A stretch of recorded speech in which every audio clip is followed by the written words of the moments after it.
Thanks, Greg. Thank you.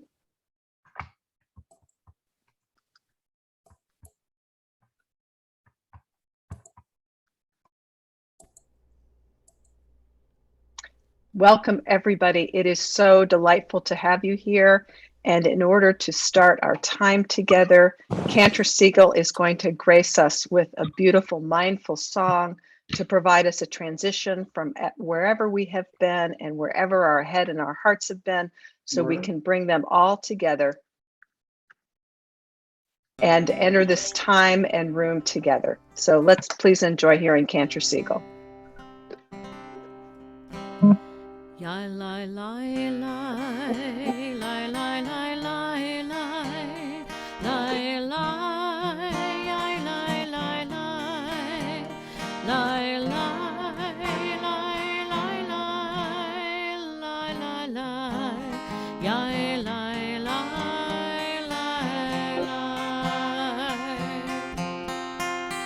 ya la lai lai lai lai lai lai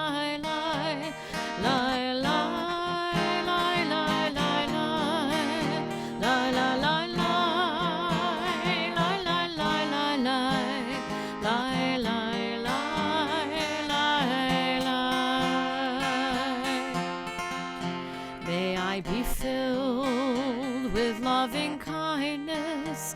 May I be well, healthy and strong. May I be safe and protected. May I be peaceful and calm. May you be filled. May you be filled with loving kindness. May you be well, healthy and strong. May you be safe and protected. May you be peaceful and calm. May we together, may we be filled with loving kindness. May we be well, healthy and strong. May we be safe and protected. May we be peaceful and calm.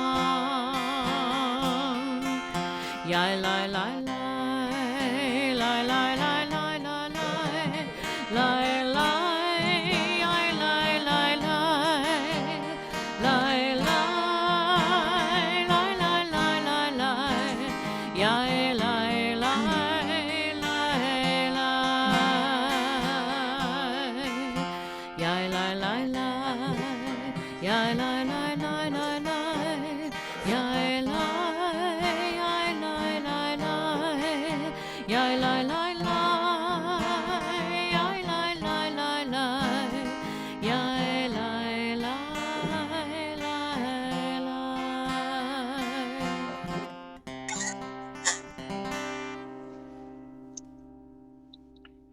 Thank you, Cantor. Welcome, everyone. It is so wonderful to have you here and to be together.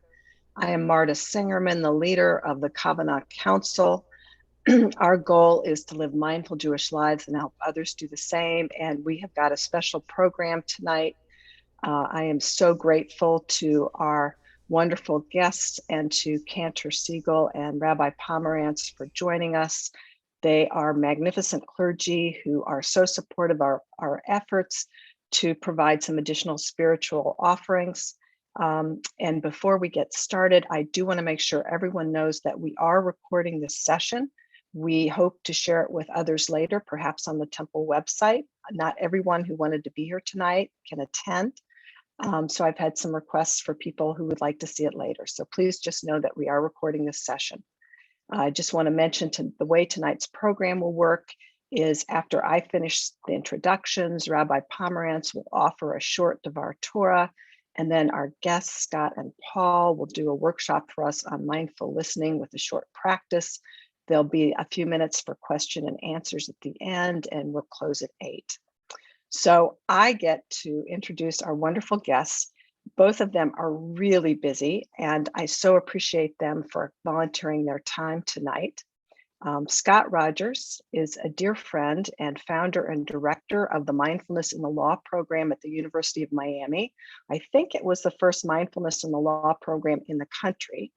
Scott has written a number of books on the topic of mindfulness in the law, including a new textbook that he finished, I think it was within the last week or so, called The Mindful Law Student. He's also collaborated on a number of studies proving the efficacy of mindfulness, and I am proud to say that he is a member of the Kavanah Council, so he is one of us. And Paul Stephen Singerman is co-chair of the law firm of Berger Singerman. He specializes in resolving complex business matters. He is currently representing the state court receiver in the Champlain Towers tragedy, where mindful listening has been an essential skill used to help the victims in their progress of recovery. He has always been a natural and skilled listener. And I think about 10 years ago, he began learning from and collaborating with Scott. And the two of them have been spreading the gospel of mindful listening and mindfulness in the law within the legal profession. He is also my beloved husband and a member of the Kavanah Council by osmosis. Scott and Paul have presented on mindfulness in the law to groups of lawyers and judges throughout the United States. They have co-authored numerous articles, including one that came out, I think it was yesterday, in the American Bar Association magazine called Do Not Interrupt, a mantra for mindful listening.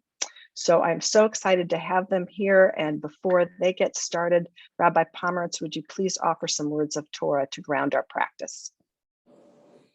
Thank you, Marta. Thank you for those beautiful introductions. And thank you to Marta Singerman for all she does. And again, a thank you to Paul and Scott for being with us here tonight and teaching us. So thanks to Marta and Paul and Scott, they gave me this wonderful text of mindful listening. And so I thought, what better way to ground our learning tonight than by looking at the central text of the Jewish people, and that is the words of the Shema. So I'm going to share my screen. And here, does everybody see Hebrew letters on their text, on their screen? Okay. Yes, Rabbi. So here we have from the Torah, the words of the Shema, and this comes from the book of Deuteronomy, chapter 6. And I think it's, let me first say, for those of you who don't know the translation, it is Shema Yisrael, listen, Israel. Adonai is our God, Adonai Eloheinu, Adonai Echad, God is one. So this central prayer, which is the first Jewish prayer that children learn, and traditionally the last prayer we say before dying, begins with that command to listen. And what I think is so instructive is the way this text is written in the Torah. So you may see, for those of you who follow Hebrew, that this third letter here where my cursor is, this ayin, is enlarged, as well as the dalid of echad. And this is the way it's written in every Torah. And if you take the ayin of the Shema and the dalid of echad, and you put them together, it forms the word aid. And an aid is a witness. So in the context of the prayer, when we truly listen, we bear witness to God. In the context of our discussion tonight, when we truly listen to one another, we bear witness to each other. And I would also say we bear witness to God through that relationship. So I'm going to stop sharing. And as I was contemplating this learning from our tradition, I happened to hear a learning from Sharon Salzberg, who I know is both a teacher and a friend to Paul and Scott. And there was an old On Being podcast that was played recently, an interview with Sharon Salzberg, who is what we call a Jew-boo, a Jewish Buddhist, born Jewish and practicing Buddhist. And in this interview with Krista Tippett that I just re-listened to, she talks about how many years ago they brought a man named Menindra from Burma to the United States. And they were so proud because at this point, which I think was in the early 80s, there were these nascent meditating communities that were springing up around the United States. They could number maybe 40, and they thought that number was so big. And they were saying to Munindra, isn't it wonderful that we have people meditating around the United States? And this was his response that I want to share with you. He said, oh, it is wonderful. And there is just this one thing. He said, some of these people in the West remind me of people sitting in a rowboat, and with great sincerity and earnestness, they're rowing and rowing and rowing, but they refuse to untie the boat from the dock. He said, sometimes I think people are mostly interested in these great transcendent experiences and altered states of consciousness, but they're not at all interested in how they speak to their neighbor or how they are with their children. So I wanted to share that wisdom with all of us, that tonight we're talking about listening. Listening is half of the equation in a relationship. It's also about how we speak. And so as we hone in on our meditative practices, I think the lesson here is that we need to make sure we pay attention to the dignity of each human being, the integrity of relationships, and what it means to bear witness in our lives to each other and to God. Amen.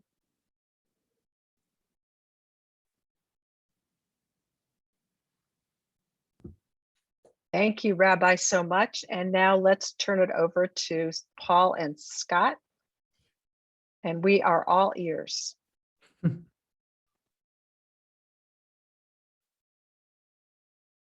Scott, do you wish to start? Well, sure. Welcome, everyone. And thank you, Gail, for that very powerful, Rabbi, for that very powerful reminder. And yes, it's wonderful the way, meditative and contemplative practices can offer us so much in so many domains, prayer. And also it's fundamental about what's going on right here with us, being together, supporting each other, respect, listening. And so Paul and I are delighted. And thank you, Marta, for the invitation, and Craig for getting us, for so many years in this steady state of coming together to explore mindfulness and listening and mindful listening. And in many ways, they're sort of different. They mean different things: mindfulness meditation, listening, effective listening, focused listening, attentive listening, genuine listening, and mindful listening. And we're looking forward to exploring a little bit of teasing that apart and doing a little practice together. Paul, would it be nice to maybe have people chat a little something to get us going? What are your thoughts on how to, given that we have a nice number of people and people were invited to reflect on things that can get in the way of listening? What do you think, Paul? Thank you, Scott. Before I answer your question, I want to join Scott in thanking Rabbi Pomerantz, Cantor Siegel. It's a joy to be with our spiritual leaders who are dear to me and to all of us. Marta, thank you for inviting me to join Scott in this session. I won't do this again the entire night, and I'm sure you would prefer to say that I won't do it again ever in our marriage, but I must correct you. I've not always been a careful and mindful listener. It's a journey, and I'm still on it. And Scott, thank you for doing this with me and allowing me to continue to learn from you and work with you. So now, to answer your question, Scott, we're blessed to have so many more people than we had expected joining us tonight, now 38 of us together. I don't think it would be the best use of our time to go around the virtual audience and invite folks to share audibly their responses to the question Marta put in the email announcing the session about impediments or challenges to listening that we each might identify. And instead, I suggest that anyone who wishes to offer the answer to that question or response to Marta's inquiry in the chat. and all can view it. And then depending on how much time and how active the question and answer period is at the end, for which we've reserved about 10 minutes, perhaps we'll take up some of the comments in the chat or have a chance to hear from people directly in real time then. So if anyone's interested, please feel free at any time to put in the chat what you'd offer for yourself as a challenge to listening the way you'd like to listen regularly, and we'll take them up later.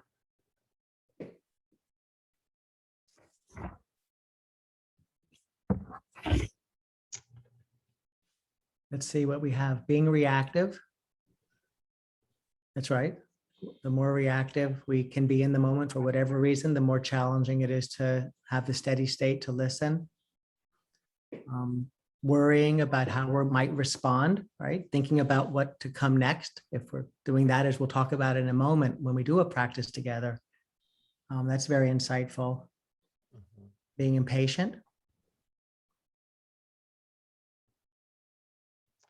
And focusing on someone when there are so many distractions. Thank you, Rabbi. We're going to come back to that. I'm going to come back to that directly in my comments to follow our short practice that's coming up.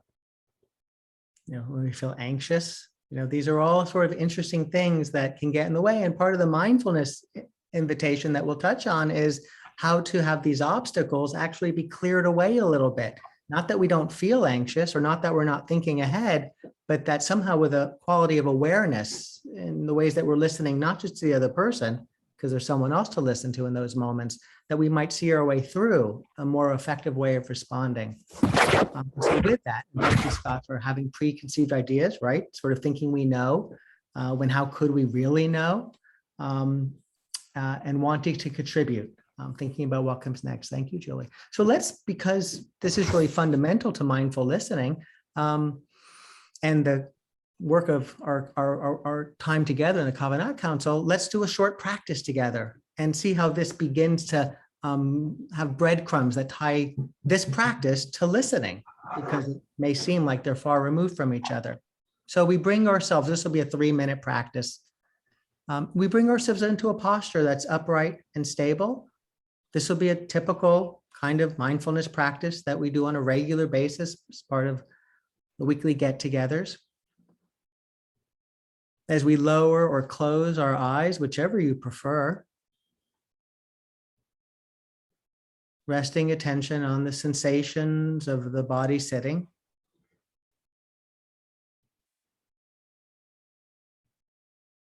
As we breathe.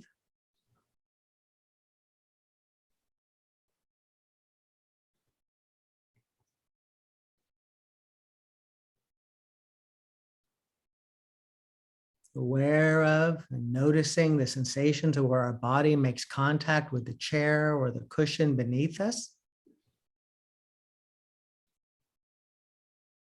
The back of the chair behind us.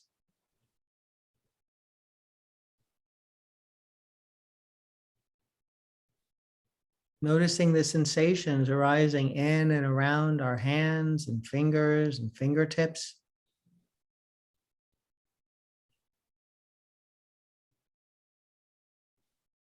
The sensations of our feet making contact with the ground, our shoes, socks. Aware of this body, not just sitting here, but moving with the breath as we take a few slower, deeper breaths, comfortably slower and deeper as we breathe in and out.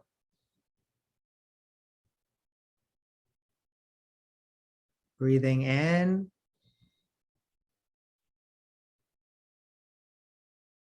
and out, a little slower, a little deeper, a tempered, even out breath. Breathing in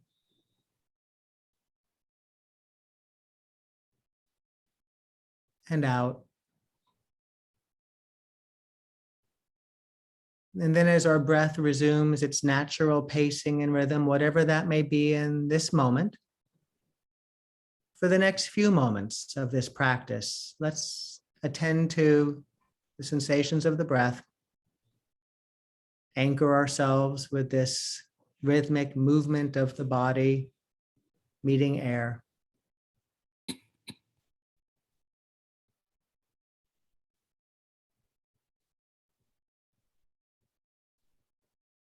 And if you notice your mind wandering, which you likely will and have, to gently bring your attention back to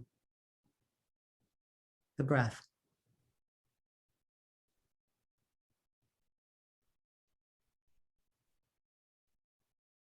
And when you're ready, in the next moment or two, with an awareness of doing so, lifting the gaze, opening the eyes as we close this first traditional mindfulness practice, often known as breath awareness or focused attention, and ponder for just a moment. Might that have been a listening practice? And if so, who are we listening to? Who were we witness to? What were we witness to? And if so, if there's something to that, that this mindfulness practice of paying attention to the breath might in fact be a first step, an immensely important step in what it is to listen, to be present for ourselves and others, what might get in the way? And when the mind wanders, what does that represent? When we're just sitting here by ourselves listening, if that's something that we even have on our mind as our intention to listen. Paul, what about listening in this broader context of the way we normally reflect on listening and effective listening? Thank you, Scott. As Marta mentioned in her introductions, most of my work in writing about and teaching mindfulness is directed at lawyers and judges. It's a very, very different audience than you all who've come together tonight in the context of exploring and enhancing our spirituality. So I'm going to share with you a little bit about the way I started thinking about writing and teaching mindfulness to lawyers and judges. And the vocabulary at the beginning will be very foreign to the stuff of spirituality, but I think the teaching points are there, and this isn't a long presentation. Lawyers and judges think a lot about power. Lawyers like power, judges always have it. And so when I started this journey, I seized on a thought that was not mine, but centuries old, which is knowledge is power. Lawyers and judges like to talk like that. And then I started exploring what underlies knowledge. And I think that it's not controversial to conclude that what underlies knowledge is data. That's the foundation of knowledge.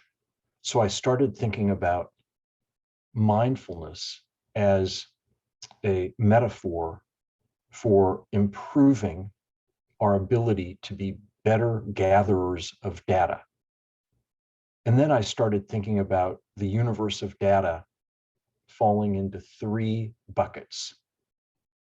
The first bucket is myself, my own thoughts, feelings, emotions, and sensations. The second bucket of data is data that I can glean from my counterparty or counterparties. In this setting right now, all of us gathered together and the 36 people in the Zoom room, but more commonly my counterparty in a one-on-one or small group discussion. And then the third bucket is the environment. And I don't mean the environment in paying attention to climate change and the like. I mean the environment in which I find myself from time to time. So for purposes of talking about mindful listening, I want to focus on buckets 1 and 2, myself, buckets 1, myself, and bucket 2, my counterparty. And it kind of goes like this. In mindfulness meditation, we make it a practice. We actually practice focusing on our attention on an object that we select. Very often, our breath, as in the brief guided meditation Scott just offered. In mindful listening, I try to focus my attention on my counterparty. I want my counterparty to be the object of my attention. And I integrate bucket one, myself, the same way Scott mentioned in the brief guided meditation, that when we notice that our attention has shifted from our breath, to gently return our attention to our breath, we can integrate that awareness of what's going on inside us when engaged in a conversation with a counterparty by having an awareness, oh, my attention has moved from the object of it, my counterparty, and have that awareness and gently bring our attention back to our counterparty.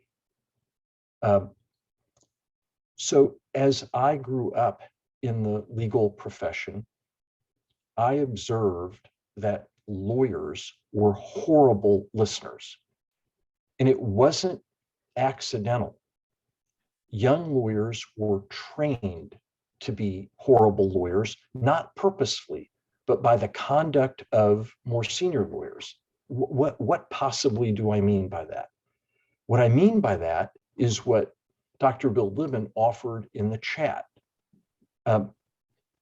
Senior lawyers routinely interrupted because it was evidence, it was a contest to interrupt first and say, and raise a hand, I got it.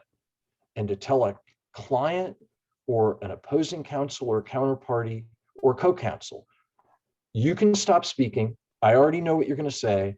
I got it, and I'm going to build on it. Interestingly, in a piece Scott wrote recently, Scott wrote in an article that he found data that indicated that the average amount of time that doctors spend with a patient in a consultation before a doctor interrupts is 11 seconds. So these are learned professions. These are people we rely upon for advice in business and legal and financial matters in the case of lawyers, and in much more important matters, health in the case of doctors. They need data to do their job best. And it struck me that there's something very fundamentally wrong here. And what's fundamentally wrong, in my view, is very few of us, when we're talking about something of great import in a conversation, start out with it. Instead, in my experience, I and others with whom I've interacted over the course of my life tend to have some warm up. They engage a little bit before the important part in a conversation comes out. That's been almost universally my experience. And very often, when lawyers rush to say, I got it, they don't, because they don't know what's coming next and how much richer and better the data could be if they didn't interrupt and let the counterparty in the conversation get around to what's really important, or fragments of what's important that mindful listening can help us assemble to really understand the interest of our counterparty and the point that she or he wishes to make. That is what's really important to them. And I'd suggest that the same might be true, but not always. Perhaps doctors have greater powers of observation about what's happening with us physically. And I'll leave that to Scott to share. And we have the benefit of having Scott's father, who's a distinguished physician, who can perhaps share, and maybe there are others later who can weigh in on that. So I want to integrate this notion of mindful listening, making our counterparty the subject of our attention, bucket 2, with bucket 1, and connect up that mindful listening is a metaphor itself for greater awareness of what's happening in bucket one in ourselves, and the power to bring our attention back to our counterparty and be better gatherers of data about what's happening in bucket two, our counterparty. And before I wrap up this part of my remarks, I want to share with you what I've come to view and believe the impact on our counterparties of not listening mindfully is. And Rabbi Pomerantz referred to this in her contribution to the chat, the distractions. Imagine for a moment that when I'm listening to Marta or any of you or a client or one of my children, I pick up my iPhone and I start scrolling for messages or check a text or the like. Would I, in that moment, look at my counterparty and say, you are not worthy of my attention. I don't care what you're saying. And the answer almost universally is no. But from the perspective of mindful listening and how our counterparty perceives our role in the engagement, in the conversation, in the interaction that we're having, very often that's how our counterparties feel. And it's not societally appropriate in most settings to say that. But what if I'm right? And what if that's the way our counterparties feel when we succumb to the distraction and we don't have the self-awareness that we're off task on our mission of focusing our attention on our counterparty? What if? Please think about that. And we're going to talk later about interrupting and the role of the dynamic of interrupting in a conversation or in an exchange. So Scott, let me put this back to you. Thank you, Paul.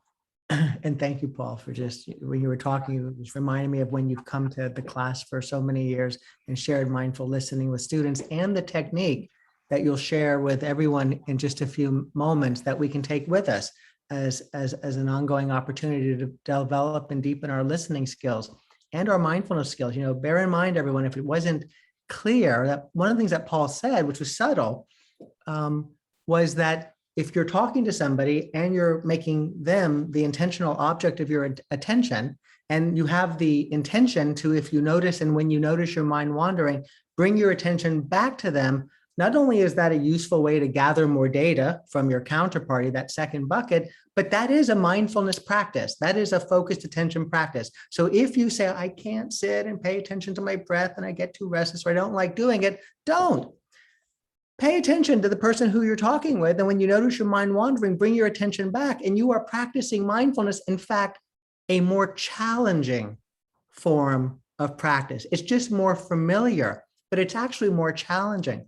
And one of the reasons why it's more challenging is, and this is where practicing mindfulness on a regular basis can be helpful and informative, is that if we are interested in paying attention to bucket two, the data of what someone is sharing with us, and goodness knows how important it is to listen, and goodness knows how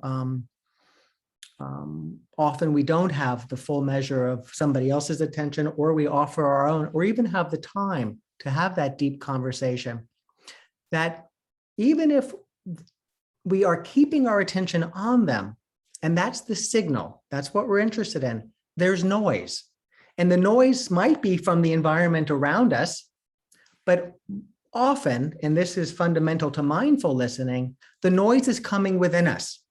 The signal is clear to some extent. The noise is our own, and then you all said it brilliantly, our preconceptions. These would be in the realm of thoughts, the thoughts that we're having. I think I know, they're mistaken, I got to interrupt, I got to correct this, whatever that might be. That's the realm of thoughts. Paul mentioned three things: thoughts, feelings, and sensations. And oftentimes we have thoughts that, rather than recognizing that they're arising and maybe even reflecting on their value, They're just data. Thoughts are not facts. One of the things that we learn when we practice mindfulness is that they just keep popping up. And goodness knows what they're offering us, sometimes quite useful, sometimes not so useful. The other is, well, some of you mentioned impatience, anxiety. Our body, we feel this tension and this restlessness and this agitation in the body. That's noise also that gets in the way of the signal of what's coming towards us, which we're presumably interested in receiving. And then there's just agitation in the body, and they're all bundled up. If we could take the thoughts and the feelings and the sensations in the body that are arising in any given moment, they would be related, they would be feeding each other, and they would be leaving us in all likelihood uncomfortable. And then the question is presented, well, why aren't we listening as effectively as we could? And why are we interrupting as often as we are? And it might be, and maybe we can all reflect on this for just a moment. In fact, perhaps you could chat, a few of you or whoever would like, what's one word or two as to why it is that if we're interrupting someone, we interrupt them. And one of the things that you might explore in the next couple of days is that you may have an intention to try not to interrupt, just to listen, but you may interrupt anyway. Why do you think we interrupt? We feel anxious. What else? And by the way, that 11 seconds, 15 seconds, it's a fairly robust finding of how often we interrupt each other and how rarely we're aware that we do. We feel impatient. We might forget our reply, and that might forget is as much a fear as much as it is something that's likely. To get our point, to want to be heard, to want to make a point that we think is important. We may disagree with what we're hearing, and silence is taboo, meaning there's a discomfort associated with the silence. And this begs the question, so why are we interrupting? Are we interrupting? And this is a rhetorical question, and we'll do a practice in a moment, and then in a little bit, Paul will share a technique that we can draw upon. Are we interrupting because it's very useful? Paul's, I got it. Thanks, no more. I can tell you now what we're going to do, client. I got it.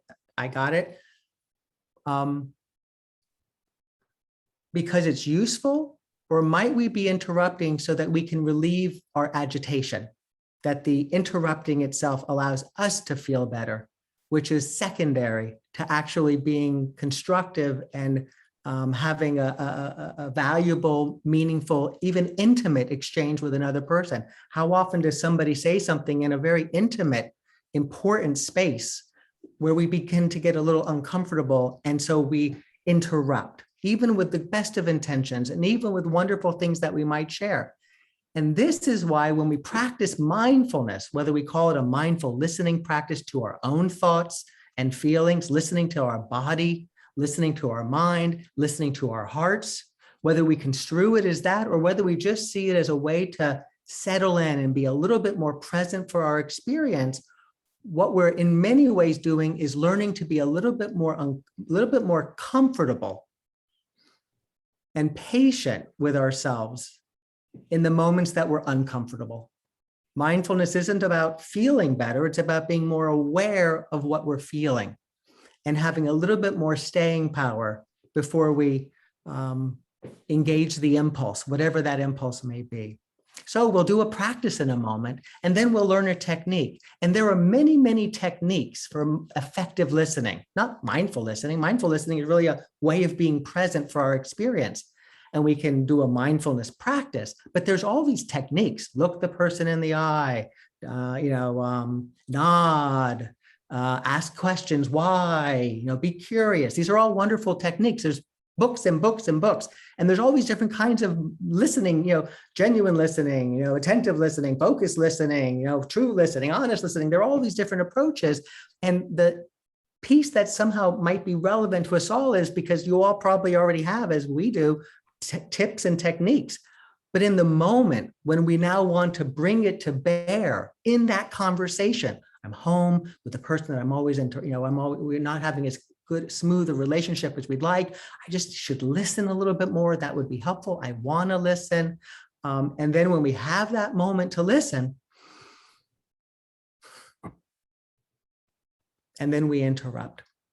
And so here we are with this next practice, being a practice that's really a practice and being a little bit more comfortable in the moments that we are not so comfortable. Because as Paul said, in whatever relationships it is, and it's most fruitful in so many ways, in our personal, most loving of relationships, which aren't always as intimate and supportive as they could be, notwithstanding our great desire, it can be the case that if we could just wait a few more moments, we would feel something and the other would feel something. That's the real connective tissue that brings us together. And in some way, the words can stop that process from happening, because even that connective experience of emotional truth and honesty is itself in some ways unfamiliar and uncomfortable. But oh, what happens when we navigate that terrain? So let us do a short little practice, and it'll be like the one we did before. And whatever techniques you have and whatever technique you learn, this is a practice that allows us in many ways to, when we employ the technique, to actually have a little bit more capacity to employ the technique that we wish to employ. So we bring ourselves into a posture that's upright and stable. There are thoughts, feelings, and sensations that you will be having in the next minute and a half, for sure, lots of them. Let's see if we can listen. Just listen. And then if you begin to talk to yourself, to sort of, say, oh, I'm having a thought, or oh my gosh, this is so interesting, to listen to that too. Don't get too carried away by our thoughts. Let's just witness. And so we lower or close our eyes, we rest attention on the sensations of the body sitting. We listen to the body. Let's listen to the body. We're not talking to the body, we're listening to the body as we breathe. And if you notice an agitation and you're listening, well, then maybe you could put your hand on your heart as a sign of touch and care that we can offer ourselves. Or you could take a few slower, deeper breaths that can be very helpful for relaxing. If we're listening and we go, oh, anxious, antsy, restless, tired, angry. There's thoughts arising. And so can we listen to the thoughts that are arising, not make them go away, not stop having thoughts? That's a fool's errand. But can we witness them as they come and go like clouds? Because that's what they do. They come and they go. And the feelings can be very heavy. They can be light. They can be joyful, and they too come and go. Can we witness our emotional life unfolding? And so for the next minute of this practice, let's listen.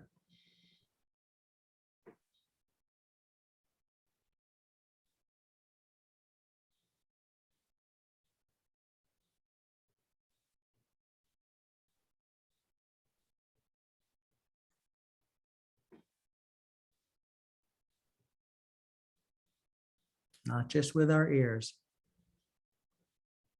but with our heart, our soul,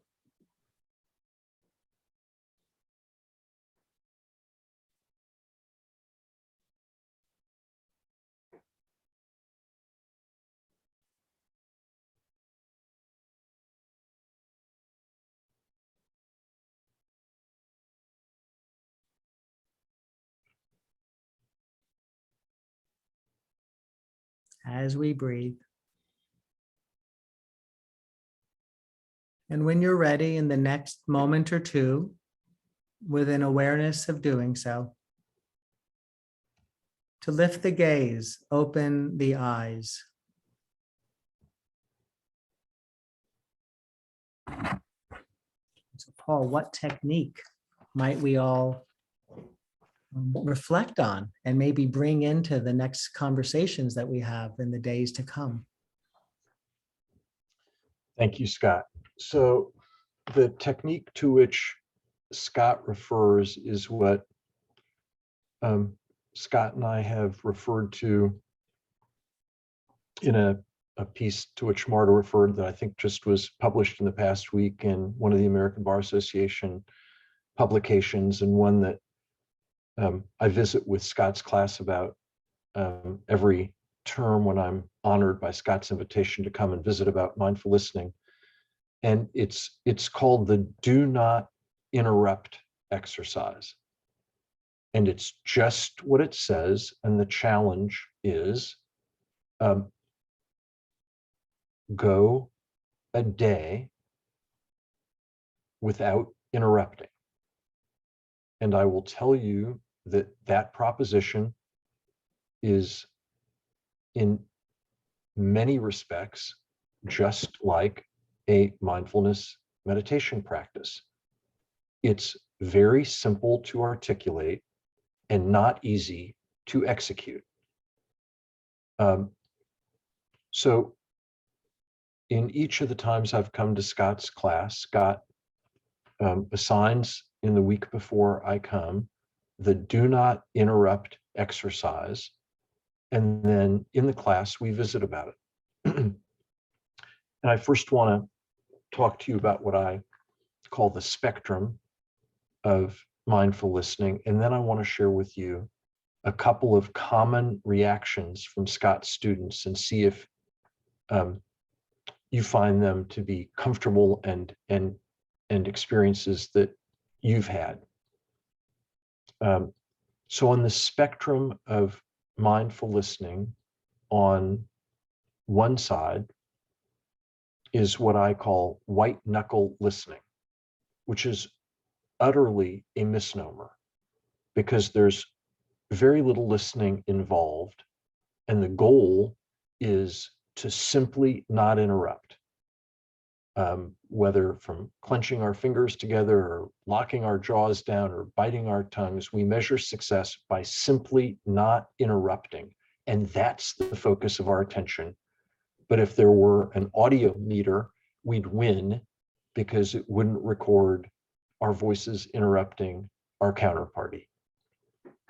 On the other end of that spectrum is an integrated, focused, mindful listening, integrating a greater awareness of thoughts and feelings and sensations in bucket one, ourselves, and the disciplined practice of consistently returning the object of our attention to our counterparty and enhancing our ability to gather data and to let our counterparty give us the data that the counterparty wishes to and that we might need or want in order to be a better party to that communication or advance whatever interest we have that brought us to the conversation or interaction with our counterparty.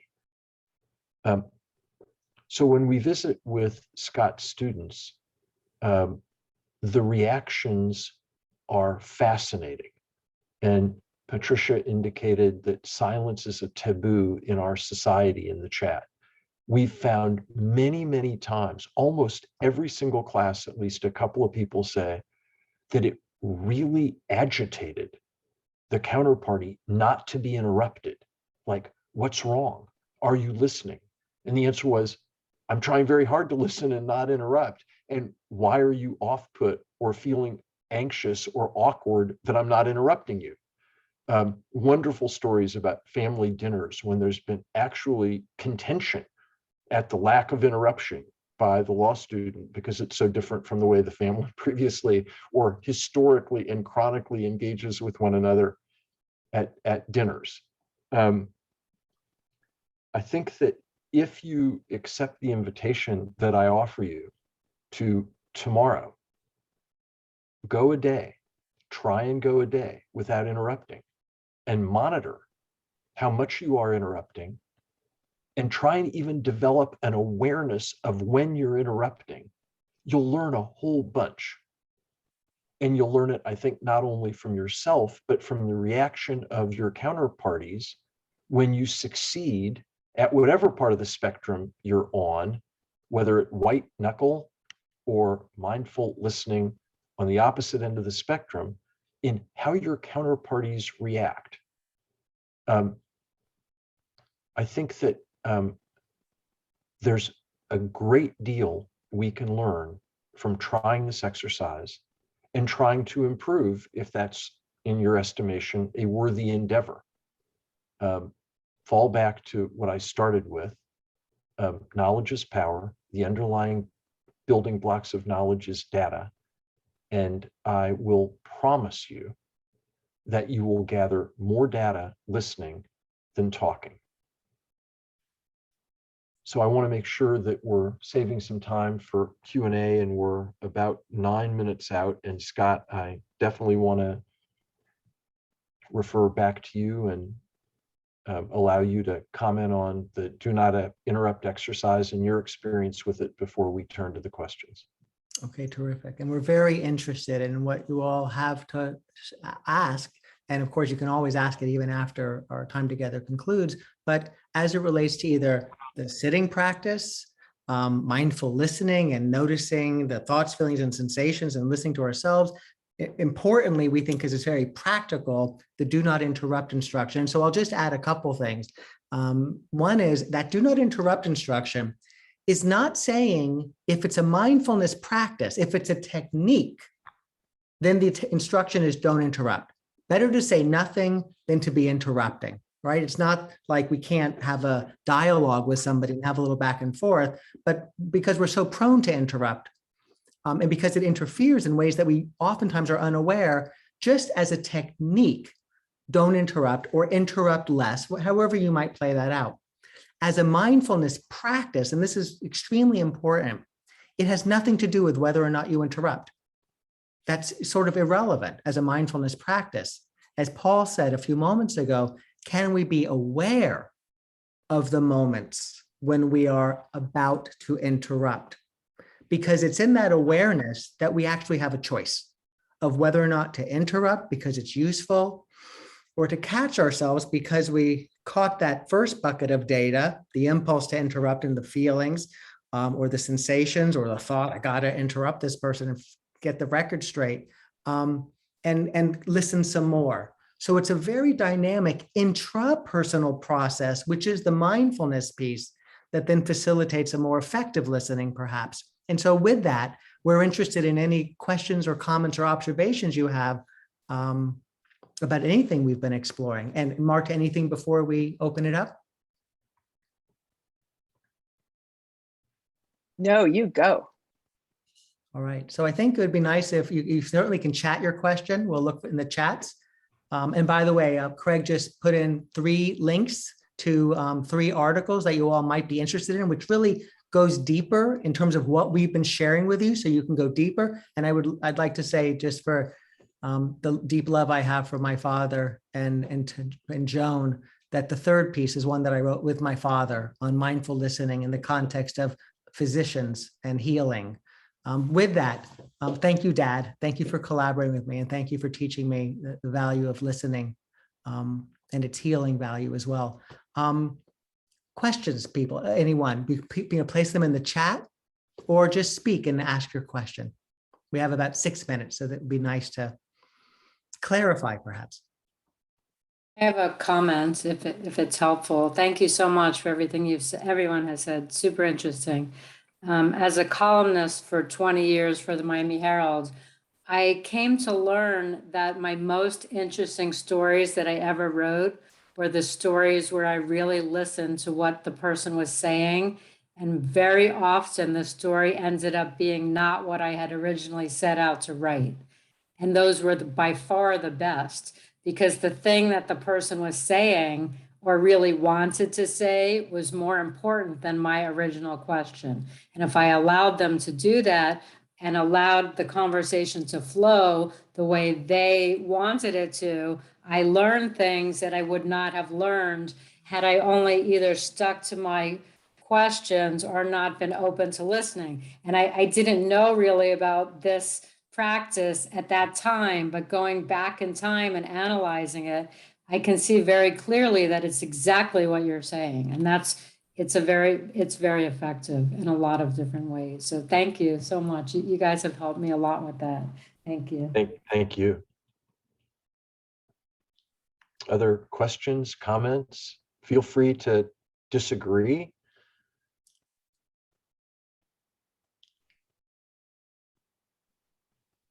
So Amy earlier put in the chat the challenge of not interrupting when one finds oneself involved in a conversation with a counterparty who's espousing a point that we vehemently disagree with or find to be wholly illogical. That's hard. And I don't want anyone to take away from my comments and from the do not interrupt instruction that this is a per se always applicable part of effective mindful listening. Scott captured it, and I wish to reiterate. In my life and very much in my professional life, there are times when I find it to be tactically effective to interrupt. And I consider it a win when I'm interrupting with full awareness of my intention to do so, and as part of a plan for how I want an engagement or communication to go. I don't know, Amy, exactly how to connect that point to the example you offered in the chat, but the fact of the matter is sometimes it's hard. And it's also, as Debbie just shared, that notwithstanding how absurd a point is that we think we're hearing our counterparty articulate, sometimes there's more there in the message, either about the point, a different perspective, or that's useful to us in learning more about the counterparty unrelated to the particular subject at hand. Yeah, and the things that come out of silence when we allow it to be there.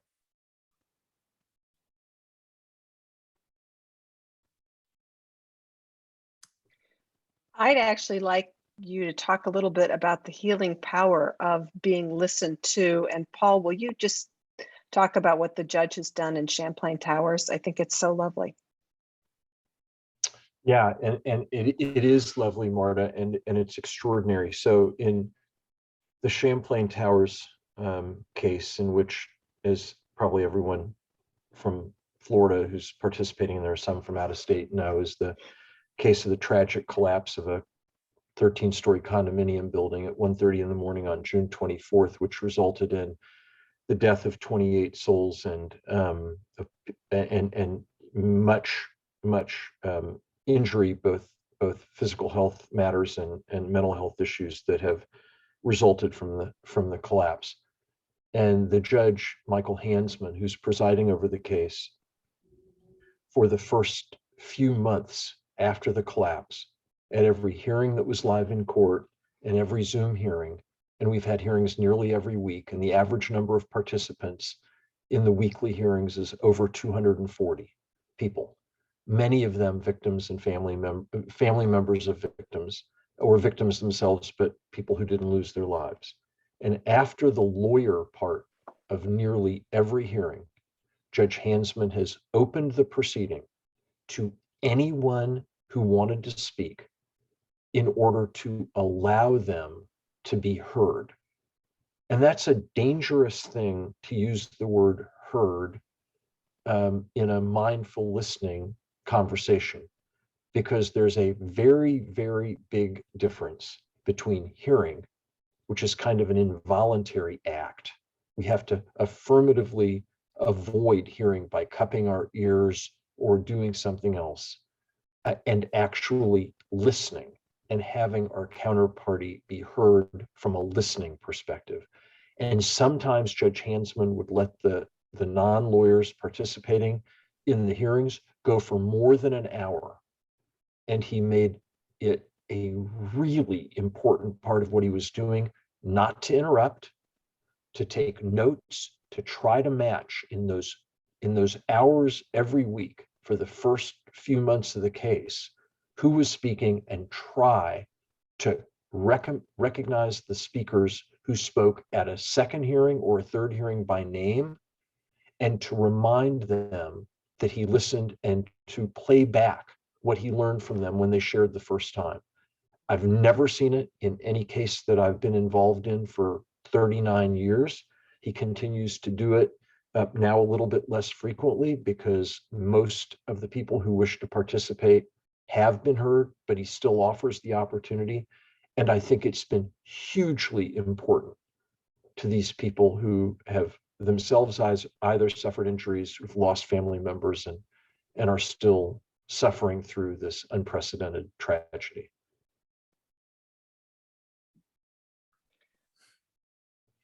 Thank you, Paul. Thank you, Scott. I'm so appreciative that you came, and it's a treat for me to get to actually see you do your stuff in front of other people for a change. Wonderful session. I thank you all so much for coming. I want to give a special shout out to the Kavanah Council members.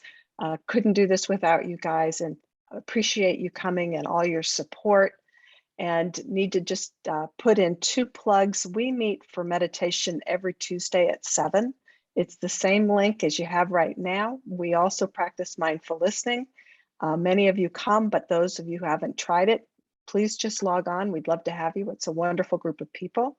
And our last special event of this year is we are bringing in the incredible singer-songwriter Alana Arian for Minion services on Saturday, April 23. She's coming for services at 10:30. She'll stay for lunch. She has performed nationally. She teaches at Hebrew Union College. She's performed at Tanglewood, numerous other places. And Cantor especially asked me to mention that she has performed 5 separate times for the Obamas at the White House. So watch Hakol for details. It will be a great mindful Minion service, April 23rd. And now I'll close and wish you all a good night and mindful listening all. Good night. Thank you.